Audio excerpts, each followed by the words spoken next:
வணக்கம் நண்பர்களே, நான் ஏஜாய் பேசுகிறேன். நான் ஏற்கனவே நிறையா வீடியோ போட்டிருக்கேன். பார்த்தீங்க அப்படின்னா group 1 preliminary and group 1 main இந்த ரெண்டுக்கும் நிறையா வீடியோ போட்டிருக்கிறேன். அதனுடைய தொடர்ச்சியாக பார்த்தீங்க அப்படின்னா இந்த வீடியோ நான் இப்போ பதிவு பண்ணுறேன். இந்த வீடியோவை பொறுத்த வரைக்கும் பார்த்தீங்க அப்படின்னா என்ன சொல்கிறேன் அப்படின்னா இந்த குரூப் 1 முதன்மை தேர்வுக்கு நீங்கள் எப்படி விண்ணப்பிக்கணும். இப்போ இன்றைக்கி தான் கால் லெட்டர் டிஎன்பிஎஸ்சி வெப்சைட்டில் அப்லோட் பண்ணியிருக்காங்க. ஸோ நீங்கள் எப்படியெல்லாம் அப்ளை பண்ணணும் அப்படிங்கிற விஷயத்தை நான் சொல்ல போகிறேன். நீங்கள் அப்ளை பண்ணும்போது ரொம்ப கவனமாக அப்ளை பண்ணணும். ஏன் அப்படின்னா நம்ம சின்ன தவறு பண்ணிட்டா கூட நம்மளுடைய அப்ளிகேஷன் அப்படிங்கிறது ரிஜெக்ட் ஆகிறதுக்கு அதிகபட்சமான வாய்ப்புகள் இருக்குது. ஸோ அப்ளிகேஷனை ஃபில்அப் பண்ணும்போது ரொம்ப கவனமாக ஃபில்அப் பண்ணுங்கள். அதுதான் இந்த வீடியோவில் நான் உங்களுக்கு சொல்ல போகிறேன். இன்றைக்கி அப்லோட் பண்ணியிருக்கேன் டிஎன்பிஎஸ்சி. அநேகமாக உங்களுடைய எல்லாருக்குமே லெட்ரு வரும். சரிங்களா? விண்ணப்பிக்கான கடைசி தேதி அப்படின்னு எப்போ உங்களுடைய அப்ளிகேஷன் சர்வீஸ் கமிஷனில் ரீச் ஆகணும் அப்படின்னு சொல்லி பார்த்தோம் அப்படின்னா ஆகஸ்ட் 18ஆம் தேதிக்கு முன்னாடி ரீச் ஆகிடும். அப்போ தான் ஒரு அப்ளிகேஷன் வில் பி அக்செப்டட். இல்லை அப்படின்னா it will be rejected. So அதில் ரொம்ப கவனமாக இருங்க. அதுக்கப்புறம் அப்ளிகேஷன் நான் சொல்லக்கூடிய முக்கியமாக ஏன் சொல்கிறேன் அப்படின்னா இது உங்களுடைய இந்த ப்ரிப்பேர் பண்ணக்கூடிய நேரத்தில் உங்களுடைய கால விரயத்தை தவிர்க்கணும் அப்படிங்கிறக்காண்டி சொல்கிறேன். சரியா? என்ன போய் கேட்குறது, யார்கிட்ட போய் கேட்குறது அப்படின்றது. அதாவது புதுசாக எழுதக்கூடியவங்களுக்கு ஆல்ரெடி அப்ளை பண்ணவங்களுக்கு இன்னும் என்ன அப்படிங்கிற விஷயம் போன வருஷமே அவங்களுக்கு தெரிஞ்சிருக்கும். சரியா? பட் இருந்தால் நான் புதுசாக வரதவங்க சொல்கிறேன், தெரியாதவங்க தெரிஞ்சுக்கும். சரியா? இப்போ அதை பொறுத்த வரைக்கும் பார்த்தீங்க அப்படின்னா ஃபஸ்ட்டு விஷயம் என்ன அப்படின்னா ஒரு கம்யூனிட்டி சர்டிஃபிகேட் இருக்கு இல்லையா? இதில் கொடுக்கக்கூடிய எல்லா சர்டிஃபிகேட்டுமே அட்டஸ்டேஷன் தான். சரியா? It may be self attested or from government officer, எதாக இருந்தாலும் ஓகே. பட் எல்லாமே அட்டஸ்டட் சர்டிஃபிகேட்ஸ் தான். ஒரிஜினல் சர்டிஃபிகேட்டை சென்ட் பண்ணக்கூடாது. எல்லாமே ஜெராக்ஸ் அட்டஸ்டேஷன். இதில் முதல் விஷயமா அவங்க கேட்குறது பார்க்குறது என்ன அப்படின்னா கம்யூனிட்டி சர்டிஃபிகேட். ஸோ நீங்கள் இதுக்கு முன்னாடி ஃபஸ்ட்டு அப்ளிகேஷன் எடுத்துக்கோங்க. சரியா? அப்ளிகேஷனில் நீங்கள் என்னெல்லாம் கிளைம் பண்ணியிருக்கீங்க அப்படிங்கிற விஷயத்தை பாருங்கள். அப்ளிகேஷனில் நீங்கள் ஃபஸ்ட்டு கிளைம் பண்ணியிருக்கக்கூடிய விஷயம் என்னவா இருக்கும் அப்படின்னா date of birth. So date of பர்த்துக்கு நம்மளுடைய 10th மார்க் ஷீட்டை தான் நம்ம சான்றிதழ் வச்சுருப்போம். ஸோ அதனுடைய ஜெராக்ஸ் அதுக்கப்புறம் பார்க்கும்போது என்ன அப்படின்னா கம்யூனிட்டி சர்டிஃபிகேட் கொடுத்துருப்போம். அந்த கம்யூனிட்டி சர்டிஃபிகேட்டோட ஜெராக்ஸ். சரிங்களா? அதுக்கடுத்து பார்க்கும்போது எஜுகேஷனல் குவாலிஃபிகேஷனை நம்ம ஆட் பண்ணியிருக்கோம். ஃபஸ்ட்டு விஷயம் எஸ்எஸ்எல்சி மார்க் ஷீட், அதுக்கப்புறம் +2 மார்க் ஷீட், அதுக்கப்புறம் டிகிரி மார்க் ஷீட். இது போக ஃபர்தராக சில பேர் பிஜி பண்ணியிருப்பாங்க. ஸோ பிஜி பண்ணியிருக்கவங்க இல்லை டிப்ளமோ கோர்ஸாக பண்ணியிருந்தீங்க அப்படின்னா அதை நீங்கள் அப்ளிகேஷனில் காமிச்சிருந்தால் மட்டும் அதை ஆட் பண்ணுங்கள். அதை அதோட ஜெராக்ஸ் காப்பி வைங்க. இல்லை நான் அதை அப்ளிகேஷனில் ஆட் பண்ணலை, அதை காமிக்கலை அப்படின்னா இதை நீங்கள் அதை சேர்க்க வேண்டாம். சரியா? இன்னொரு விஷயம் என்ன அப்படின்னா சில பேர் 10th முடிச்சுட்டு டேரெக்டாக டிப்ளமோ போயிட்டு அதுக்கப்புறம் லேட்டர் என்ட்ரியில் இன்ஜினியரிங் கம்ப்ளீட் பண்ணியிருப்பாங்க. ஸோ அவங்க 10th டிப்ளமோ சர்டிஃபிகேட் ப்ளஸ் அந்த உங்கள் இன்ஜினியரிங் சர்டிஃபிகேட் இந்த ஆர்டரில் வச்சு நீங்கள் அனுப்புங்க. அதுதான் ப்ராப்பர். இது எல்லாமே அட்டஸ்டட். அதுக்கப்புறம் பார்த்தீங்க அப்படின்னா இந்த ப்ரிஃபரன்ஷியல் குவாலிஃபிகேஷன் நீங்கள் ஏதாவது கிளைம் பண்ணியிருந்தீங்க அப்படின்னா ப்ரிஃபரன்ஷியல் குவாலிஃபிகேஷன் அப்படின்னா என்ன அப்படின்னா ஒரு தகுதியில் பார்த்தீங்கன்னா காமன் எல்லாருக்கும் டிகிரி. அதில் இந்த குவாலிஃபிகேஷன் நீங்கள் வச்சுருந்தீங்க அப்படின்னா சேம் ஈக்குவல் மார்க்காக இருக்கும்போது உங்களுக்கு அந்த கோர்ஸ் பண்ணியிருக்கனால ப்ரிஃபரன்ஸ் கிடைக்கும். எதுலலாம் அப்படின்னு சொல்லி பார்த்தீங்கன்னா commercial tax officer and DSP. டிஎஸ்பியை பொறுத்த வரைக்கும் diploma in forensic science or criminology இந்த ரெண்டில் ஏதாவது ஒன்று பண்ணியிருந்தா, அதுக்கப்புறம் அசிஸ்டன்ட் கமிஷனர் இன் கமர்ஷியல் டேக்ஸை பொறுத்த வரைக்கும் பார்த்தீங்க அப்படின்னா நீங்கள் காமர்ஸ் டிகிரியோ இல்லை எக்கனாமிக்ஸ் ஏதாவது ஒரு டிகிரி பண்ணியிருந்தீங்க அப்படின்னா அது ப்ரிஃபரன்ஷியல் குவாலிஃபிகேஷனாக ட்ரீட் பண்ணப்பட்டு அப்ளிகேஷனில் அதை நீங்கள் காமிச்சிருந்தீங்க மட்டும் அப்படின்னா மட்டும் அதை ஆட் பண்ணுங்கள். இல்லை அப்படின்னா அதை நீங்கள் காமிக்க வேண்டாம். அடுத்து நம்ம பார்க்கும்போது என்ன அப்படின்னா கம்யூனிட்டி சர்டிஃபிகேட். கம்யூனிட்டி சர்டிஃபிகேட் முன்னாடி சொன்னேன், அப்ளிகேஷன் என்ன கொடுத்துருக்கீங்களோ அதுதான். அடுத்து முக்கியமானது பிஎஸ்டிஎம். பிஎஸ்டிஎம் அப்படிங்கிறது என்னென்னா person studied in Tamil medium.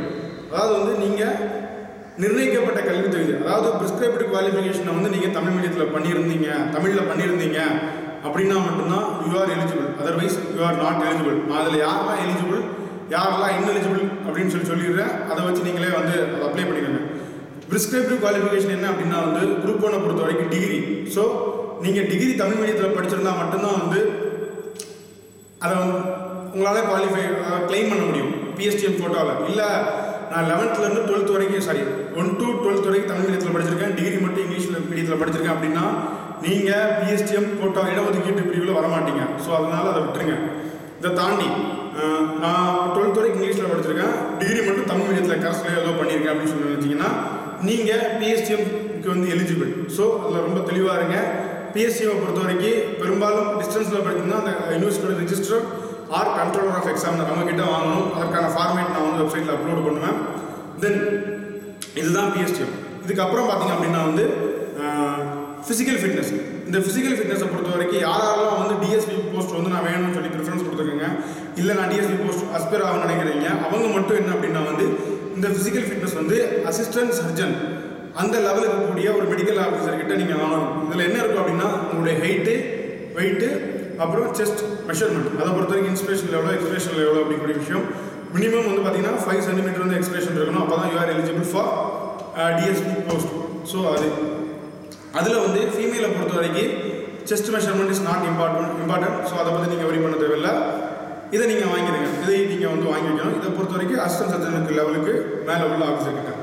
அதுக்கப்புறம் பார்த்தீங்கன்னா கண்டக்ட் சர்டிஃபிகேட்னு சொல்லக்கூடிய சர்டிஃபிகேட். இதில் 2 இருக்குது. ஒன்று வந்து 2 வாங்கி கொடுக்கணும். ஒன்று வந்து நம்ம கடைசியாக எங்கே படித்தோமோ அந்த இடத்துலேருந்து வாங்கி கொடுக்குறோம். சப்போஸ் நீங்கள் வந்து 10, 12 வரைக்கும் நீங்கள் வந்து கவர்மெண்ட்டில் படிச்சிருக்கீங்க, +1 டிகிரி வந்து கரஸ்பாண்டன்ஸில் பண்ணியிருக்கீங்க அப்படின்னா நீங்கள் கடைசியாக எங்கே படிச்சிங்களோ அங்கே தான் போய் 12th படிச்சிங்கன்னா அந்த ஸ்கூலில் இருந்து தான் நீங்கள் வாங்கி கொடுக்கணும் அந்த conduct certificate.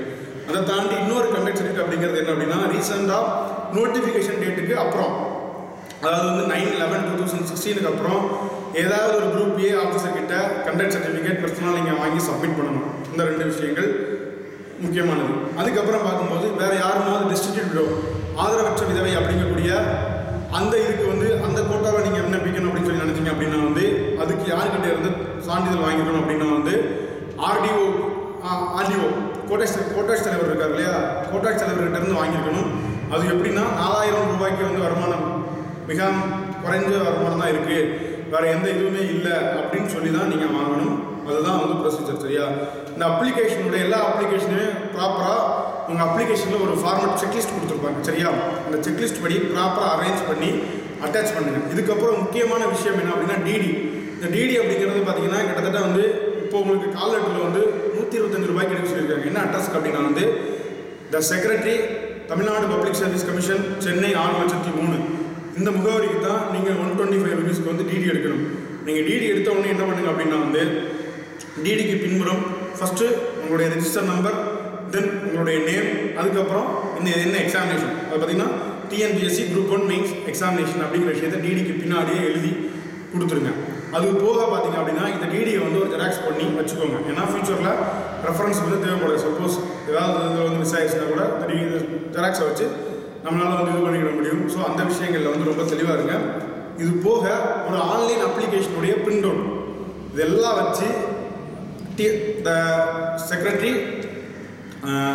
Tamil Nadu public service commission, Fraser bridge road, Chennai 6,03,000 அப்படிங்கக்கூடிய அட்ரஸ்க்கு வந்து ஆகஸ்ட் 18ஆம் தேதிக்கோ அல்லது அதற்கு முன்பாகவோ வந்து உங்களுடைய அப்ளிகேஷன் வந்து அந்த இடத்துக்கு வந்து ரீச் ஆகிடும். ஸோ அதுக்கேற்ற மாதிரி பார்த்துக்கோங்க. பெரும்பாலும் வந்து அதிக நாட்கள் செலவிடாதாங்க. கண்டக்ட் சர்டிஃபிகேட் ஒரு நாள், அப்புறம் வந்து ஃபிசிக்கல் ஃபிட்னஸ்க்கு ஒரு நாள், பிஎஸ்எம் எல்லாத்தையுமே முடிஞ்ச வரைக்கும் 1 நாள்லையோ 2 நாள்லையோ கம்ப்ளீட் பண்ணியிருக்கீங்க அப்படின்னா வந்து குரூப் 1 மெயின்ஸை பொறுத்த வரைக்கும் நமக்கு வெரி லிமிட்டட் டைம், ஒரு 85 டேஸ் தான் இருக்குது. கிட்டத்தட்ட அதில் 5 நாள் போயிடுச்சு. இன்னொரு 80 நாட்கள் தான் முழுமையாக இருக்குது. அதிலே சில பல நம்மளுடைய சொந்த காரணங்களுக்காக ஒரு 5 நாளோ 10 நாளோ பயன்படாமல் போவாங்க. ஸோ இருக்கக்கூடிய காலத்தை பயன்படுத்தி ப்ரிப்பேர் பண்ண முயற்சி பண்ணுங்கள். இது எல்லாமே அட்டஸ்டட் அண்ட் ஜெராக்ஸ், நீங்கள் ஒரிஜினலாக சென்ட் பண்ண வேண்டாம். சரியா? டிடி எடுக்கக்கூடிய நபர்கள் வந்து 1 நாள் அல்லது 2 நாள் வெயிட் பண்ணி எடுங்க. ஏன்னா மார்ச் மாதம் டிஎன்பிஎஸ்சி என்ன பண்ணுச்சு அப்படின்னா வந்து இந்த ஃபீஸ் இருக்கு இல்லையா, இந்த ஃபீஸ் ஸ்ட்ரக்சர் எல்லாம் ரிவைஸ் பண்ணுச்சு. சரியா? அப்ஜெக்டிவ் டைப்புக்கு வந்து 75 100 ரூபீஸ் ஆகும். டிஸ்கிரிப்டிவ் பேப்பரை பொறுத்த வரைக்கும் குரூப் 1 பொறுத்த வரைக்கும் 125 200 ஆகும் வந்து இன்க்ரீஸ் பண்ணிச்சு. ஆனால் உங்களுக்கு கால் லெட்டரில் அது அப்டேட் ஆகலாம். சரியா? ஸோ அதனால் கொஞ்சம் வெயிட் பண்ணி அதை வந்து திங்கக்கிழமை போல் எடுங்க, நாளைக்கு எடுக்கணும்னு அவசியம் கிடையாது. ஸோ அதை எடுங்க. இது போக உங்களால் முடிஞ்சால் ஒரு கவரிங் லெட்டர் அப்படிங்கிறது வந்து ஃப்ரம் உங்கள் பேரை போட்டுக்கோங்க, டு த செக்ரட்டரி அப்படிங்கிற பேரை போட்டுக்கோங்க. அதுக்கப்புறம் பாடி இந்த மாதிரி வந்து நான் வந்து ப்ரிலிம் செக்ஷன் கிளியர் பண்ணியிருக்கேன், as per the commission instruction I applying for இந்த மாதிரி தேர்வாணையத்தின் அறிவுறுத்தலின்படி இந்த விண்ணப்பத்தை வந்து நான் செலுத்துகிறேன் அப்படிங்கிறத வச்சு அதில் முடிஞ்சால் அவங்களோட டிடி நம்பரை மென்ஷன் பண்ணி ஒரு கையெழுத்து போட்டு வச்சு கொடுங்க. இதுக்கப்புறம் வெளியில் வந்து A4 கவரில் வச்சு மேலே என்வலப்பில் வந்து டிஎன்பிஎஸ்சி குரூப் 1 மெயின்ஸ் அப்ளிகேஷன் அப்படிங்கிற விஷயத்தை எழுதிருங்க. சரியா? இதுதான் அப்ளிகேஷனை ஃபில்அப் பண்ணக்கூடிய ஒரு சரியான முறை. அதுக்கப்புறம் இதில் சந்தேகம் இருந்தால் திரும்ப உங்கள் அப்ளிகேஷனை ரீட் பண்ணி பாருங்கள், அதில் உங்களுக்கு தெளிவாக கொடுத்துருப்பாங்க. இது போக மேலும் சந்தேகம் ஏதாவது இருந்தால் என்னுடைய தொலைபேசி எண்ணிலோ அல்லது மின்னஞ்சலிலோ என்ன தொடர்பு கொண்டு சந்தேகங்களுக்கு நான் கிளாரிஃபை பண்ணிடுறேன். சரிங்களா? இதை தாண்டி வந்து இன்னொரு விஷயம் என்ன சொல்கிறேன் அப்படின்னா வந்து முதல்ல இந்த காலகட்டத்தில் வந்து என்ன லாங்குவேஜ் எழுத போகிறீங்க, என்ன பேனாவை யூஸ் பண்ணி எழுத போகிறீங்க அப்படிங்கக்கூடிய விஷயத்தை ரொம்ப கவனமாக செலக்ட் பண்ணி ப்ரிப்பேர் பண்ண ஆரம்பிங்க. வாழ்த்துக்கள். அதுக்கப்புறம் அப்ளிகேஷனில் வந்து பெரும்பாலும் தவறுகளே இல்லாமல் பண்ணுங்க. ஏன்னா அப்படின்னா வந்து இந்த முறை என்ன பண்ணியிருக்காங்க, போன முறை இந்த முறையும் செகண்ட் லிஸ்ட் நான் பப்ளிஷ் பண்ண மாட்டேன் அப்படின்னு சொல்லி சர்வீஸ் கமிஷன் சொல்லிடுச்சு, டிஎன்பி சொல்லிடுச்சு. ஸோ அதனால் அப்ளிகேஷனை ஃபில்அப் பண்ணுறதுல வந்து ரொம்ப கவனமாக இருங்க. சின்ன தவறு பண்ணால் கூட நம்மளுடைய அப்ளிகேஷன் வந்து ரிஜெக்ட் ஆக வாய்ப்பு இருக்குது. ஸோ அப்ளிகேஷன் நம்ம நல்லா ஃபில்அப் பண்ணிட்டோம் அப்படின்னாலே கிட்டத்தட்ட வந்து ஒரு 40% வந்து நம்மளுடைய வெற்றி வந்து உறுதியாக சொல்லும். நன்றி.